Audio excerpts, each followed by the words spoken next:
With great power comes great responsibility. Compromise where you can. Where you can't, don't. Even if everyone is telling you that something wrong is something right. Even if the whole world is telling you to move. It is your duty to plant yourself like a tree, look them in the eye and say no. You move. Never step onto the battlefield of ideas unprepared. Before you enter the fray, you need a plan. And there's no better place to get one than right here on Tactics with host Caleb Colquitt.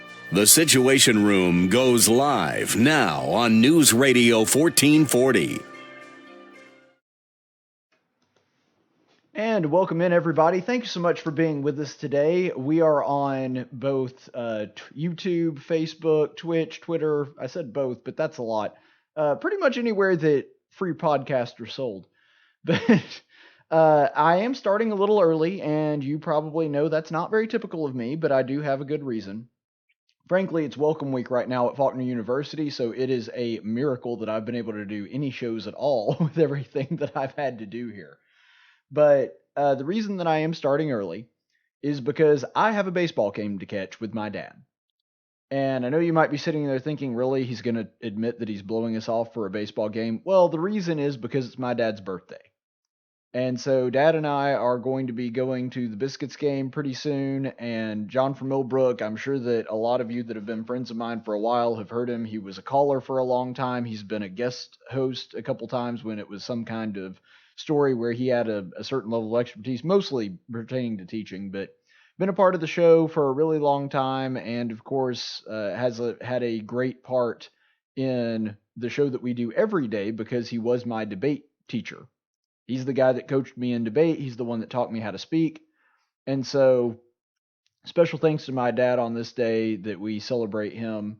And I hope that, we'll have a good time at the game. It's supposed to be pretty good tonight. Hopefully it doesn't rain too bad, but it is Auburn night at Riverwalk Stadium. So, of course, I thought that it was really nice of the Montgomery Biscuits to make it Auburn night on my dad's birthday. That was, I appreciate them taking him into consideration on that. So hopefully if you're going out, you're an Auburn fan going to support the Montgomery Biscuits, maybe we'll run into each other. We'll see. But there is a lot of local news going on, and one that I just found particularly delicious. Mo Brooks is now going after CNN, which, really shouldn't surprise anybody, but the reason that he's going after CNN is particularly funny because they've screwed it up. Now, Mo Brooks actually declares that CNN is fake news in this, so let's just see how all this unraveled. First of all, you've got John Brennan. He's one of the morning hosts for CNN. Watch him pretty frequently. So just because that's about the time that I get up. And so John Brennan is one of the anchors for CNN early in the morning. And in a recent interview, and as you can imagine, one of the things that they've been talking about an awful lot on CNN is how Donald Trump savaged Baltimore. Of course, he was correct. Whether or not it was useful or politically feasible, different discussion entirely. But he did savage Baltimore, but that's because Baltimore has been savaging itself for about 100 years now. So that's kind of where we are right now. I won't go over all of the background and the context. If you want my commentary on that, you can look at the previous episode that I did. But John Brennan says this during one of the interviews he's conducting on CNN. Democrats aren't the only members of Congress who represent districts of distress. Mo Brooks, who represents Alabama 5, right, they have a median household income which is less than Maryland 7, where Elijah Cummings represents. They have a median home value that is less. Fewer people with with bachelor's degrees, and poverty level is a little bit less than Maryland 7, but about in the ballpark. My question to you is this. So Mo Brooks spends a lot of his time defending the president. Why should he do that by your logic and not go home and deal with the issues in your district? First of all, I said this from the onset. Donald Trump is not saying this stuff because he's genuinely concerned about what happens in Maryland District 7. That's not what's going on here. He saw an opportunity to take a punch at Elijah Cummings, and he did it. That's what happened. But when you're reading this quote and looking at what he's saying, I don't think that necessarily the go back to your district argument is effective. I do think that what President Trump was bringing up about Baltimore was not only true, but I do think that you have to be at least somewhat skeptical of somebody who has a district that is failing that bad, especially when that person has had a leadership role in that community for, about 30 years, like Elijah Cummings. But there's a couple reasons why this doesn't make any sense, and Mo Brooks actually addresses it a little bit. I'm going to jump the gun here just a bit and let Mo Brooks sort of back that up. So this is a common logical fallacy when it comes to economics because it ignores one thing. You're ignoring the cost of living difference. And Mo Brooks gets into some specifics. I'm going to go a little bit broader here. When you're talking about any kind of economic principle, the cost of living should play into your consideration. Because if you're making, for example, $50,000 in Alabama, you're not rich, but you're doing okay. If you make $100,000 in Alabama, then you are a far wealthier person than someone who makes $100,000 in Los Angeles or New York. Now you say, well, how does that work? Wouldn't you be wealthier if you have more money? No. Wealth plays directly into your purchasing power. So, yeah, you're going to be making less money per se than somebody that was making, if you had $100,000 in Alabama and somebody that's $120,000 or $130,000 a year in LA or New York, that person is about on par. And you think about another thing that he brings in, home value. Well, look at the home value versus what you actually get. If you're looking at the Northeast, if you're looking at that New England area, then that's a lot different than what you're going to get in Alabama. Here in Alabama, you can get a pretty good size home with a few acres of land for relatively cheap. I mean, to get a pretty good size house with maybe 2, 3, 5 acres, something like that, that's going to be about the same month to month as a very small studio apartment in New York City. And so you see the difference there? Somebody that makes significantly less in Alabama that they do in New York City has a much better living arrangement because the cost of living is significantly cheaper. And so that is something that you have to weigh in your decision about where you're going to live and what someone would consider wealthy. So that's one big thing. The second thing that you need to bring up is that there are areas of Alabama that are certainly impoverished. We all know that that's the case. There are certain sections of Alabama where you have extreme poverty. Well, I say that. Extreme poverty by our standards. Because you have to also remember that extreme poverty, and we did this a little bit ago when we were talking about Bernie Sanders saying that the minimum wage at $7.25 were poverty wages. Well, actually, if you're working full-time at minimum wage, you surpass the poverty limit for the world in 3 weeks.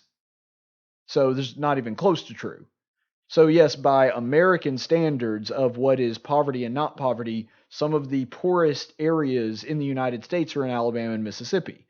But you also have areas of great prosperity, and it's also important, like I said, to scale that based on your cost of living. So because your cost of living is cheaper, you may be wealthier than someone that actually makes more in a dollar and cent amount than you that lives somewhere else. So that's an important thing to understand. District 5, which Mo Brooks is from, this is not an area that's struggling.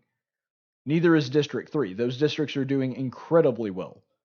And primarily because the cities that reside in them, Huntsville in the case of District 5, Auburn in the case of District 3, those districts have done exceptionally well monetarily. They've had insane levels of growth. People are moving to them like crazy. They've got all the modern amenities. I have lived in Auburn for a good chunk of my adult life. I never actually lived in Huntsville, but I visit there a lot. I have a lot of friends up there, stay up there all the time. So these are areas that are economically booming. I mean, they are just exploding when you talk about economically how well they're doing. Huntsville was even rated by far left-leaning publications recently as some of the top 10 or top 20 locations to move to. I think it was the 4th best nerd city to move to if you're somebody that's into technology, that kind of thing. So, I mean, there's just no comparison. And Mo Brooks understands this, and he hits back at CNN. He says, fake news CNN and John Berman get an F for failing to do their homework. If they had, they would know that the Tennessee Valley is experiencing what may very well be the best economic boom in our prosperous history. Frankly, John Berman's attack on the Tennessee Valley is mean-spirited and just plain dumb. So I think that Mo Brooks is correct here in the sense that, first of all, Berman and CNN are way off. They obviously didn't do their homework, and the only reason that they're doing that is they're trying to score political points. And the best way to do that, they were probably sitting around thinking, okay, what's a district that we could attack? What's one that we could take a jab at? Well, Mo Brooks is pretty vocal, and he seems to support the president. By the way, I do find this somewhat ironic before I get on to my main point, that according to CNN, Mo Brooks is the guy to go to when you're talking about someone who supports the president, and the reason that he's not a U.S. senator right now, presumably, is because Mitch McConnell went out after him specifically saying that he was somebody that hated the president and didn't want Donald Trump to succeed. So there is a healthy dose of irony in that. But nonetheless, getting back to the point that we were actually talking about, he is 100% correct in the sense that CNN didn't do their research, didn't do their homework, committed a very blatant and common economic fallacy. And they were doing it just to score cheap political points. They wanted an area and a representative that was pro-Trump to go after to say, oh, well, see, Mo Brooks in District 5, he supports you and his district has problems. That's what they were trying to do. But they couldn't have picked a worse district, in my opinion, to go after. Like I said, there are districts in Alabama that are economically struggling. But District 5 is certainly not one of them. So Mo Brooks is correct in that. What he is incorrect in, and I'm going to make a slight critique, even though you guys know how much I like Mo Brooks, a slight critique here is that technically this is not fake news. Because when you think of the definition of fake news, it's not bad news. It's news that was specifically presented in such a way to be misleading or made up out of whole cloth entirely. In other words, something that is presented as news, but is really not. That's not the case here. This is sloppy reporting. Sloppy reporting is bad, and, John Berman definitely deserves everything that he gets for not doing his homework. But there is a difference in bad reporting, political bias, and not doing your homework, and actual fake news. He wasn't presenting this because he knew that it was a lie. In fact, Mo Brooks states that, and I think that Mo Brooks is correct. He wasn't stating this because he knew it was a lie. He stated it because he thought it was true. And he put out some facts that were somewhat misleading, but I don't think that Berman here intentionally misled people about the condition of District 5 in Alabama. I think he genuinely didn't know. He looked at some raw numbers and said, we'll go with that. Technically, that's not fake news. But I digress. Getting to his larger point, Mo Brooks continues this attack and says that there is nearly a 25% higher cost of living in Baltimore. This goes back to what I was saying before, and this is 100% true. And if you're talking about 25%, which is a significant amount of money, sorry, my phone just went off for some reason. When you're talking about 25%, which is a significant amount of money, you have to think that makes a big difference. The example that we were just using. If you are having to pay 25% higher for virtually everything, whether it's your housing, whether it's your gas, whether it's your groceries, you could make 25% more than someone living in Alabama and have pretty much exactly the same stuff. So to go back to our earlier analogy, if you have somebody in Alabama that is making $100,000, you have to make $125,000 to break even with the person living in the place with a lower cost of living. And so there is a stark contrast, and that's part of the reason. And again, I don't want to get too far off subject, but that is also part of the reason that it is important when considering the minimum wage why federal minimum wage is stupid. Because a minimum wage that would be completely unlivable and you could not make rent anywhere in New York City You could live like a king in certain parts of the country. And the same is true for Baltimore. Because again, 25%, that's a pretty big difference. If you've got somebody that is that is living in a $50,000 house, which is a shack, in Alabama, they're still able to make it. They're still able to make rent. There's no way that they're going to do that if they're making the same amount in Baltimore. And so there is a stark contrast here, and that does make a big difference in what somebody has wealth-wise. And also, he mentions that the unemployment rate in Baltimore is 5.1, which is over double Huntsville's rate. Now, the unemployment rate is not a perfect rubric.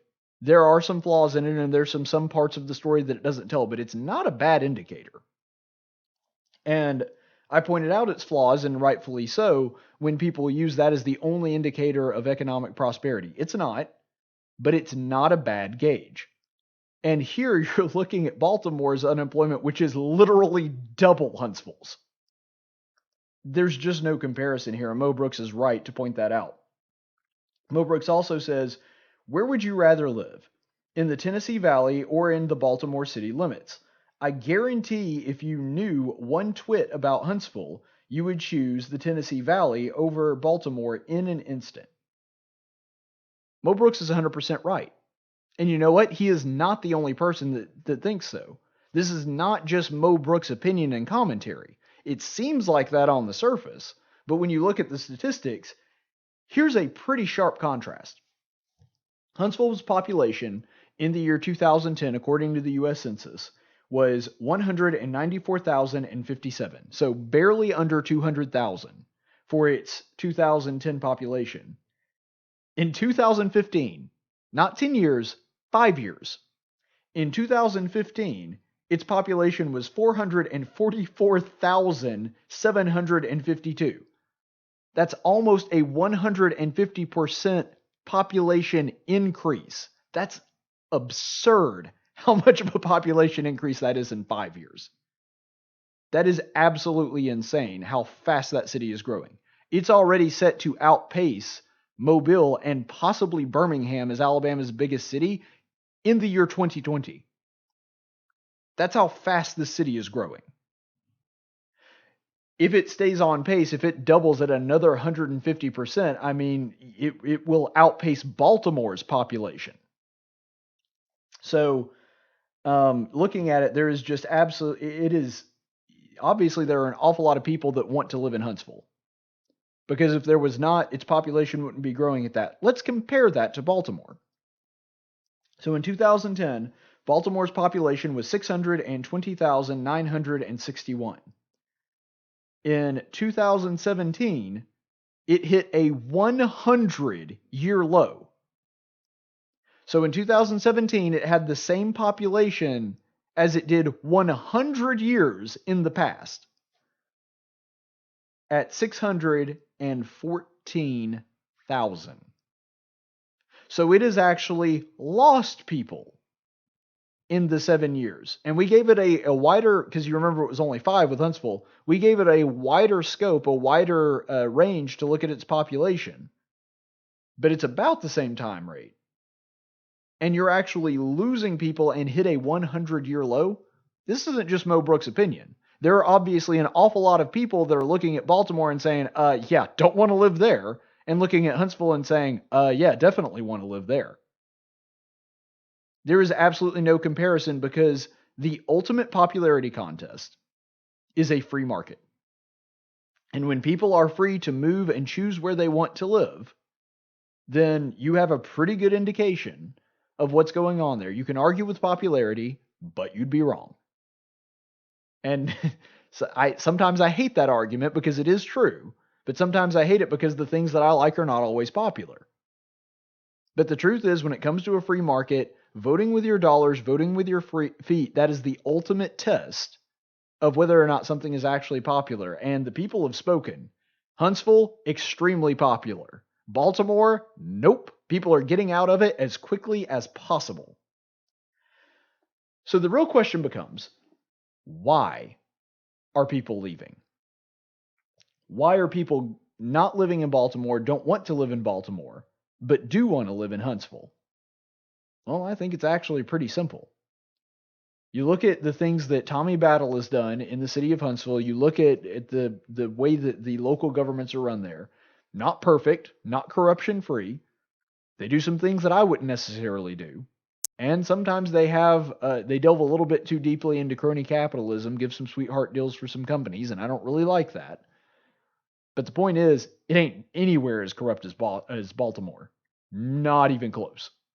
They have made whole Academy Award-winning series on how corrupt Baltimore is. And even if you're not considering corruption, look at Huntsville. Low taxes, low property taxes, low cost of living. Why wouldn't you want to live there? When you could live in a very nice neighborhood with a pretty big house and a decent amount of land, versus Baltimore, where you are going to be paying through the nose for a one-bedroom apartment. Yeah, why wouldn't you pick Huntsville? And when you look at the jobs, the reason that companies are going there and moving out of places like Baltimore, out of places like Boston and New York and LA, is because they can save money on taxes. And for one, the politicians don't treat them like an anathema. They don't treat them like the plague. Case in point, AOC in New York. Now, honestly, that's one of the very few times that I at least saw where AOC was coming from. Didn't agree with how she handled it. But New York City giving a giant corporation a very big sweetheart deal.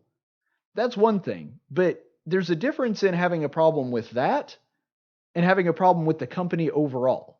Democrats have a hostility towards business that does not exist, and then they can't figure out, even though they tax them through the nose, they try to overregulate them to the point of ridiculousness, they can't figure out why these businesses are leaving their districts. It's clear as day. And when the businesses move, so do the people. Compare District 5 in Alabama to District 7 in Maryland all you want. I will take that bet any day and I will win. District 5 in Alabama is a far better place to live than Maryland's District 7. And the proof is in the numbers, and the proof is in the footage that you can see right now. The truth is, that difference is as clear as glass. So clear that you can see right through the lie that CNN is peddling right now. All right, so I did want to do this as well because you know that I didn't get to have a show yesterday. The Democrat debates have been a source of constant entertainment for me. I was actually joking with one of my bosses today. I was like, look, my job is essentially to find when Democrats say something dumb and point it out. Do you know how busy I've been over the past 2 days because of that? It has been a cornucopia of stupid. So I'm going to just go through some of my favorite examples of this over the past couple days. So here is Governor Delaney in a clip from night one. Here we go. Take a look. So I think Democrats win when we run on real solutions, not impossible promises. When we run on things that are workable, not fairy tale economics. Look at the story of Detroit, this amazing city that we're in. This city is turning around because the government and the private sector are working well together. That has to be our model going forward. We need to encourage collaboration between the government, the private sector, and the nonprofit sector, and focus on those kitchen table, pocketbook issues that matter to hardworking Americans: building infrastructure, creating jobs, improving their pay, Thank you, Congressman. creating universal health care, lowering drug prices. Senator We can Warren. do it. All right, so there you have Delaney, and the thing that sort of characterized the first night is you had several more traditional Democrats. They call them moderates. They're really not moderates, but they have several of the moderate wing that were talking about things. Now, first of all, a lot of what he's talking about is crony capitalism. But the one thing you have to say about the guy is, and it's hilarious that this story played out right before I did my analysis of the Democrat debates. Just like we were talking about in the last segment, the vast majority of Democrats have an open hostility towards business. They don't like companies. They don't like people making money. They want everybody to live in this stagnant socialist utopia that they believe that they can create, where everybody makes the same. Nobody is successful. Nobody is unsuccessful, but nobody is successful. Now, of course, we know that when you actually play that out and look at what socialism does, you get Venezuela, where everyone's just unsuccessful all the time. But at least in theory, what they really want is a society where everybody makes essentially the same, nobody rises above anybody else, because in their mind, that's fair. Delaney is a more traditional Democrat, where he's saying, I don't hate businesses, and I don't want socialism. Now, he is also in favor of giant government spending, and what he's talking about there is crony capitalism. But at least it's not full-on socialism. And that was really sort of the fight that was going on throughout the entirety of the debate. You had the more moderate wing versus the other wing. Here's where all that comes to a head. People have been labeling the more extreme part of the Democrat Party. They've been calling them more progressive. This is untrue. Actually, it's the moderates that are progressive. And remember, I'm using moderates, being very fast and loose with that term. But it's actually the moderates that are progressives, because what a progressive is if you understand the history of that phrase and how that ideology came about, they are a socialist that believes in a slower revolution. Because they realized life is too good in America. These people are not going to rise up in some kind of riot like we saw in France, or we saw in that eventually led to the Soviet Union and Russia. They're not going to do that. We're not going to have these massive riots in the street where we have a violent overthrow of the government. And so what we want to do is we want to progressively, incrementally change the government from the inside out. And so we'll just kind of slowly move it in to where eventually we have socialism. So the goal is the same. They still want government in control of everything. They still want government spending as much of your money as humanly possible and taking as much of your money as humanly possible. They just want to get there at a slower pace. The socialists, people like AOC, Bernie Sanders, they're just saying, nope, screw it. Let's just do it all right now. And so really the debate you're having is not what policies should we put in place and not put in place. That's what the media is telling you, but that's not true. The debate that is going on here is, should we implement these policies right now and get them all out there? Or should we hold off, implement policies that are smaller and more incremental, and eventually get to that same goal? They're still driving in the same place. They're just arguing about how fast they should move the car. And so that's the important thing to understand about this fight, and that Delaney is saying. He's saying, look, let's have big government control, coordinating with business, trying to set up healthcare through the marketplace. He's saying all the same things. He's just saying, let's pump the brakes here a second so that we don't scare people, and make put together a platform that is electable as the president so that we can eventually get to these things. Even he said, if you look at the comparison for the climate, for example, his plan was to get to zero emissions. It was just, let's get there by 2050 as opposed to next year with the Green New Deal. And so that really is the debate that's happening. And he and Warren had a heated discussion about part of this. Here's Elizabeth Warren. You know, I don't understand why anybody goes to all the trouble of running for president of the United States just to talk about what we really can't do and shouldn't fight for. Our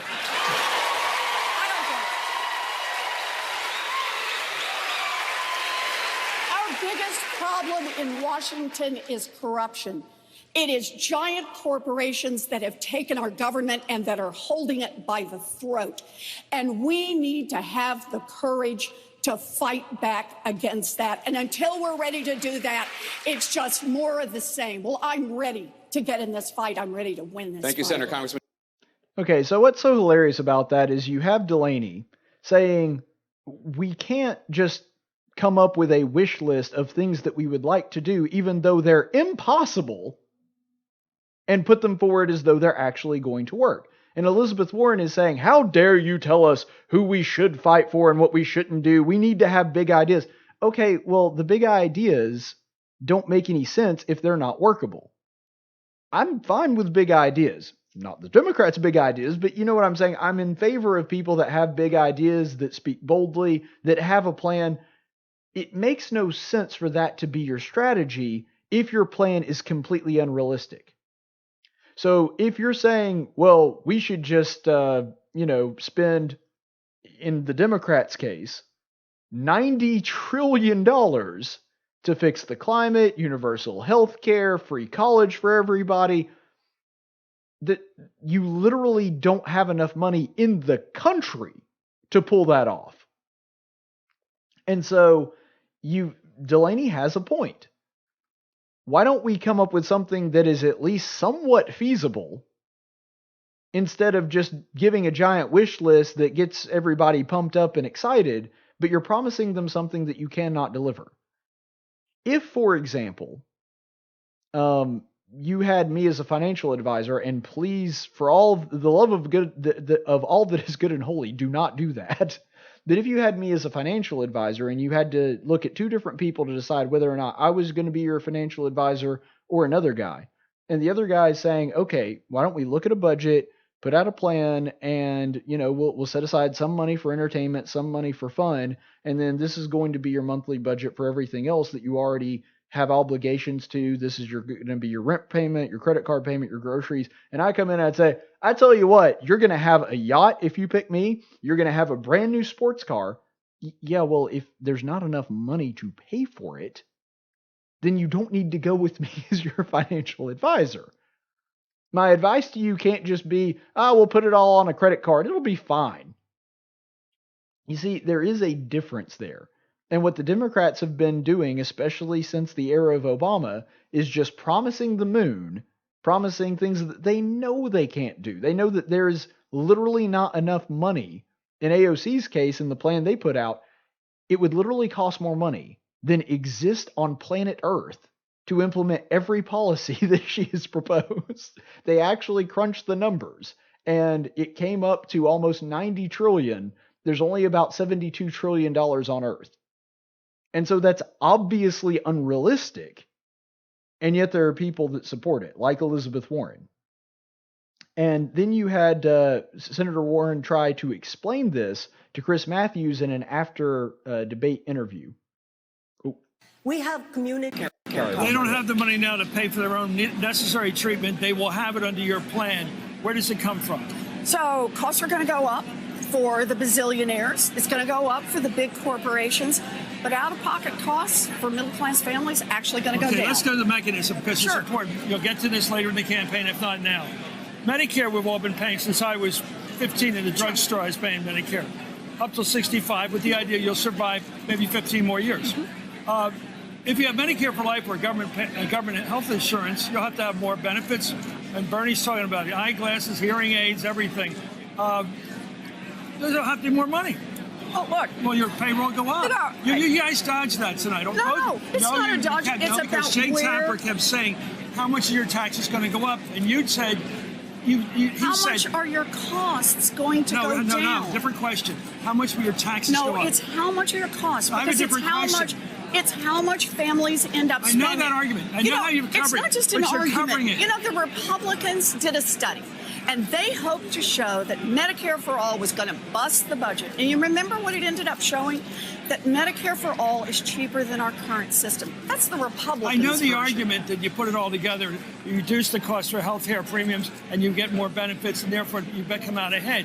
But will you pay more in taxes? Look, Why don't you want to answer that question? Because Jake said tonight that's a Republican talking point. It's not a Republican talking point. It's a question. It's a question about where people are going to come out economically. Look, no, that's not my question. That's not my question. My question is how much will taxes go up? All right, so Chris Matthews getting very disturbed, very frustrated with the Senator Elizabeth Warren. She got I'll tell you, Chris Matthews is my hero, because if that guy can have a national talk show and talks like that, I'll be fine.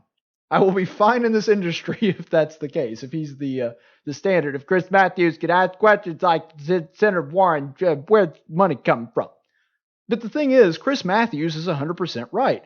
And you'll notice what he's saying there is, because he's asking about how much taxes will go up, and she's asking, her response is, yeah, but you're going to pay less overall. It's going to bring your medical costs down so much that even though you're going to be paying more in taxes, it's offsetting, so net, you'll pay less. Now, that's an abysmal lie. there has never been an occasion ever in the history of government where government took over a company or took over an industry and made the service cheaper. And you'll remember that Obamacare was supposed to reduce the premium of a family of 4 by $2,500. It wound up increasing by almost $4,000. So they're only like $6,500 off on that estimate. So yeah, I don't believe for a second that Elizabeth Warren and what she's saying is true. But I'm not Chris Matthews.